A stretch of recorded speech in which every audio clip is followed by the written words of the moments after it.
రాష్ట్రంలో కోటి సంతకాల పేరుతో మళ్ళీ రాద్ధాంతం మొదలవుతుంది. మనం చూస్తూ ఉన్నాం. ఇది కోటి సంతకాల సేకరణ కాదు, కోడి గీతల కార్యక్రమం లాగా అనిపిస్తుంది. ఎందుకంటే నేను గత కొన్ని రోజులుగా అటల్ మోడీ సుపరిపాలన యాత్రలో భాగంగా అనేక బహిరంగ సమావేశాల్లో పాల్గొనడం జరిగింది. యాత్రలో భాగంగా పూర్తిగా రాయలసీమ జిల్లాల నుంచి ఇవాళ మచిలీపట్నం దాకా సాగుతున్న దీంట్లో లక్షల మందిని కలుస్తున్నాం. అడుగుతున్న నేపథ్యంలో, వెళ్ళిన నేపథ్యంలో బహిరంగ సమావేశాల్లో కూడా నేను అడగడం జరిగింది. 5,000 మంది 6,000 మంది ఉన్న చోట అడిగాను. ఇవాళ వైసీపీ పార్టీ జగన్మోహన్ రెడ్డి గారి నాయకత్వంలో సంతకాలను సేకరణ చేస్తోంది. ఈ సమావేశంలో ఉన్నవాళ్ళు ఎవరైనా సంతకం పెట్టారా? ఒక్క చెయ్యి ఎత్తినా మేము దీన్ని పునః పరిశీలిస్తామని చెప్పడం జరిగింది. ఒక్కటంటే ఒక చెయ్యి, ఇన్ని వేల మందిలో ఒక చెయ్యి లేయలేదు. ఈ రాష్ట్రంలో ఉన్న మొత్తం జనాభా 5,30,00,000 మంది. దాంట్లో ఇంక మరి అంగన్వాడీలో ఉన్న వాళ్ళని వీళ్ళని అందరినీ కలుపుకున్నా, అంగన్వాడీలో పిల్లల్ని పుట్టిన బిడ్డల్ని కలుపుకున్నా కూడా 5,30,00,000 మంది జనాభా ఉంటే కోటి సంతకాలంటే సగటున 5.3 మందికి ఒకరు సంతకం చేసి ఉండాలి. 5 వేసుకుందాం లేండి, మరి 5 కోట్లకు ఒకరు సంతకం చేసి ఉండాలి. ఇంకొన్ని లక్షల మందిలో ఒకరు కూడా సగటు 5 మంది అక్కడ చోటు ఉన్నారంటే వాళ్ళలో ఒకరు సంతకం చేసి ఉండాలి. ఎక్కడా ఎవరు సంతకాలు చేసిన దాఖలాలు కానీ, మేము చేశామని చెప్పిన సందర్భం కానీ లేదు. వీరెక్కడో 1-2 పట్టణాల్లో టెంట్ వేయడం, పొద్దున్న టెంట్ వేయడం, అడావిడి చేయడం, వాళ్ళే రావడం, కాస్త సంతకాలు పెట్టినట్టు చూడడం, సాయంత్రానికి టెంట్ వేసి వెళ్ళిపోవడం. ఇవి చూస్తుంటే గ్రామ ప్రాంతాల్లో ఎక్కడ దీని మీద చర్చ లేదు, కళాశాలల్లో ఎక్కడ చర్చ లేదు, విద్యార్థుల్లో ఎక్కడ చర్చ లేదు, పేదల్లో ఎక్కడ చర్చ లేదు. మరి ఎక్కడి నుంచి కోటి సంతకాలు తీసుకొచ్చామని వీళ్ళు మాట్లాడుతున్నారో నాకు అర్థం కావట్లేదు. కోటిసిన ఒక పార్టీకి సంబంధించిన నాయకుడు కలిస్తే నేను ఇలాగే పిచ్చాపాటిగా అడిగా, ఏంటి సార్ బాగా కోటి సంతకాలు జరుగుతుందా అని. కోటి సంతకాల సంగతి దేవుడు అడగండి, సంతకాలు పెట్టి కుడి చేయి ఎడం చేయి వాచిపోతున్నాయి మా కార్యకర్తలకు అని చెప్తున్నారు. మరి ఇది పరిస్థితి. కోటి సంతకాలు చేయిస్తున్నామని ఎవరిని మభ్యపెట్టే ప్రయత్నం జగన్మోహన్ రెడ్డి గారు చేస్తున్నారో నాకు అర్థం కాదు. ఇవాళ నిన్న కూడా వారు ట్వీట్ చేశారు. సరే, రాజకీయాలు చేయడంలో అర్థం ఉంది, కానీ ఆయన అవగాహన రాహిత్యంతో చేస్తున్నారా లేదా తెలిసి ఉనికి కాపాడడం కోసం రాజకీయం చేస్తున్నారా అది కూడా స్పష్టం చేస్తే బాగుంటుంది. నిన్న కూడా ప్రైవేటీకరణని అడ్డుకుంటామనే రాశారు. దాంట్లో అఫీషియల్గా రాస్తున్న దాంట్లో కూడా అంటే మరి జగన్మోహన్ రెడ్డి గారికి పబ్లిక్ ప్రైవేట్ పార్ట్నర్షిప్కి, ప్రైవేటైజేషన్కి ఇప్పటికీ తేడా తెలియకుందా? మేము చాలాసార్లు చెప్పాం, ఒకసారి తెలియకపోతే వివరిస్తాం జగన్మోహన్ రెడ్డి గారు, కొద్దిగా తెలుసుకోండి బయటైనా, లేదా మేమైనా వివరిస్తామని కూడా చెప్పాం. ఆయన మళ్ళీ అదే చెప్పి దాన్ని ఏదో ఒప్పించాలని చూస్తారు. ప్రజల్లో స్పందన లేని చోట దాని మీద హడావిడి చేసి ఎవరిని మభ్యపెట్టాలని చూస్తున్నారు, ఎవరిని మోసం చేయాలని చూస్తున్నారు, ఎవరిని తప్పుదారి పట్టించాలని చూస్తున్నారు జగన్మోహన్ రెడ్డి గారు సమాధానం చెప్పాల్సింది. ఇవాళ ఒకవైపు యూనివర్సల్ హెల్త్ స్కీమ్ తీసుకొచ్చి, సంజీవని లాంటి ప్రాజెక్టుని తీసుకొచ్చి ప్రజల ఆరోగ్య పరిరక్షణ కోసం ఒకవైపు గౌరవ ముఖ్యమంత్రి గారు నిరంతరం పరిశ్రమిస్తూ ఉంటే, ప్రతి 10 రోజులకు ఒకసారి ఆరోగ్య శాఖ మీద అన్ని శాఖలతో పాటు సమీక్షలు నిర్వహిస్తూ, అధికారులకు వైపు పరిగెస్తూ, క్షేత్రస్థాయిలో పనులు చేసేలాగా చేస్తూ, ఒకవైపు ఆయుష్ మినిస్ట్రీ మీద కూడా స్ట్రెంథెన్ చేసి ప్రివెంటివ్ మెజర్స్ మీద దృష్టి పెడుతుంటే ఇవాళ ఇటువంటి అసత్య ప్రచారాలు ఇవాళ వైసీపీ పార్టీ చేస్తున్నారు. ప్రజలకు నాణ్యమైన వైద్యం కోసం తీసుకుంటే అనేక నిర్ణయాల భాగంగా ప్రభుత్వం కొత్తగా నిర్మించే వైద్య కళాశాలలు కానీ, ప్రైవేట్ కళాశాలలు కానీ పీపీపీ కింద నిర్మాణం చేస్తున్నాం. అది అందరికీ తెలిసింది. ఇది కొత్తగా ఈరోజు వచ్చింది కాదు. ఇది ఖచ్చితంగా ఒక పెను విప్లవంగా మారిపోతాను పీపీపీ. ఎందుకంటే వీళ్ళ ప్రకారం అయితే మళ్ళీ నేను దాంట్లో పోదలుచుకోలేదు. 8,500 కోట్లు ఖర్చు పెట్టాల్సి వస్తే కేవలం 1,100 కోట్లు మాత్రమే 5 ఏళ్లలో ఖర్చు పెట్టి ఇవాళ నేను నిర్మించాను అనే ఎప్పటికి ఇచ్చాం. కానీ 150 సీట్లు మేము తేవాలనుకున్నాం. ప్రతిదీ అనుకుంటున్నామే. మీ 5 సంవత్సరాలు నిండిపోయింది. అవి పూర్తి అయిపోయిన తర్వాత ఇవాళ 10 ఏళ్ళకు 20 ఏళ్ళకు కానీ పూర్తి కానీ కళాశాలల్ని కానీ ఆసుపత్రులు కానీ పీపీపీ మోడల్లో నిర్మించి ఒక మెరుగైన వైద్యాన్ని, నాణ్యమైన వైద్య విద్యని విద్యార్థులకు అందించాలని ప్రయత్నం చేస్తుంటే దాని మీద రాద్ధాంతం ఎందుకు చేస్తున్నారో అర్థం కాదు. ఆయనకు తెలియదా? జగన్మోహన్ రెడ్డి గారికి తెలియదంటే కూడా ఆశ్చర్యం వేస్తుంది. ఇప్పుడు పీపీపీ విధానంలోనే ఇవాళ రహదారుల నిర్మాణం జరుగుతున్న విషయం తెలుసు. వాజ్పేయి గారు ఆద్యులు పీపీపీ విధానంలో. ఇవాళ పీపీపీ విధానంలో ఫస్ట్ రాష్ట్రంలో నేషనల్ హైవే మన దేశంలో మన రాష్ట్రంలోనే మొదలైంది. చెన్నై, కలకత్తా, నెల్లూరులో ప్రారంభం చేశారు అప్పుడు ప్రధానిగా ఉంటున్న లాల్ కృష్ణ అద్వానీ గారు.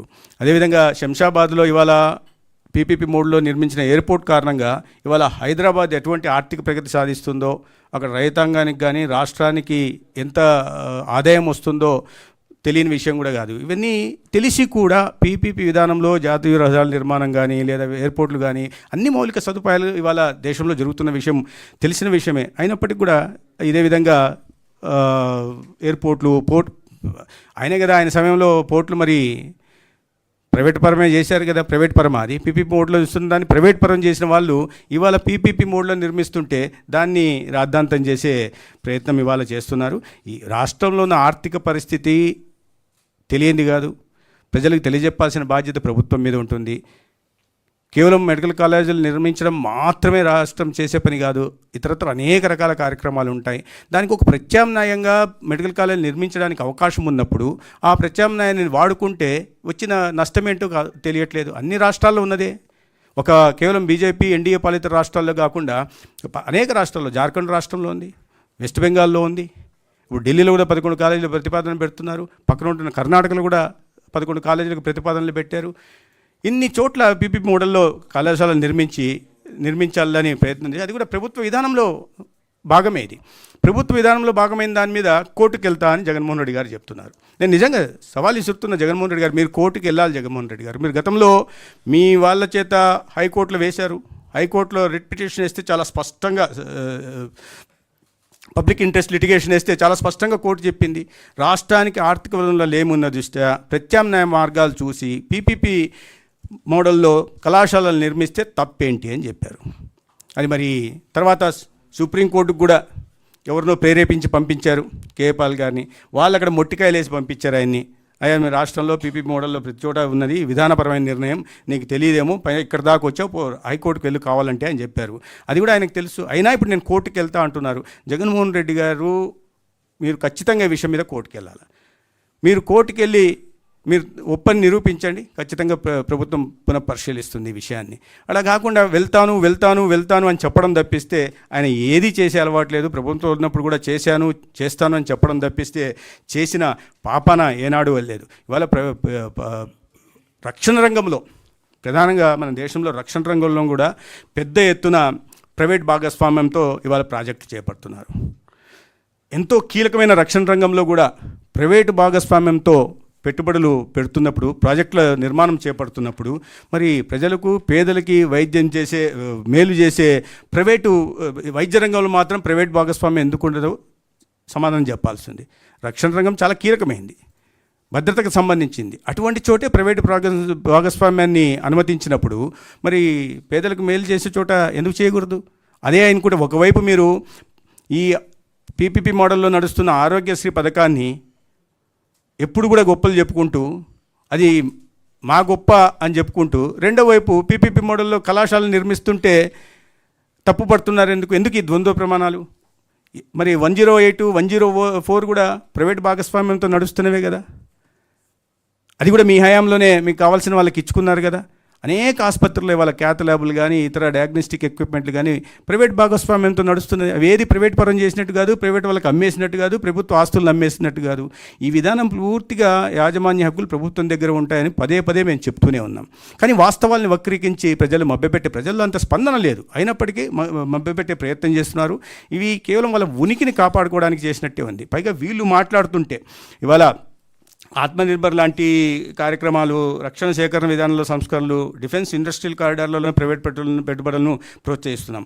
ఉదాహరణ చూస్తే 2023-24లో చూస్తే 21% ఉంటే ప్రైవేట్ రంగం వాటా 24-25 ఒక సంవత్సరంలోనే అది 2% పెరిగింది. అంత పెద్ద ఎత్తున ప్రైవేట్ భాగస్వామ్యాన్ని రక్షణ రంగంలో కూడా ప్రోత్సహిస్తున్నారు.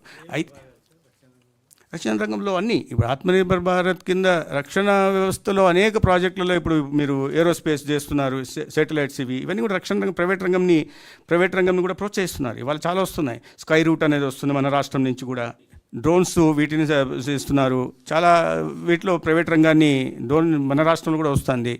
రక్షణ రంగంలో కూడా అనేక ఉత్పత్తుల్ని ప్రోత్సహిస్తున్నప్పుడు మీకు ఇప్పుడు ఐకామ్ అనే ఒక సంస్థ ఉంటుంది, అవి కూడా రక్షణ రంగంలో ఉత్పత్తులను తయారు చేస్తుంది.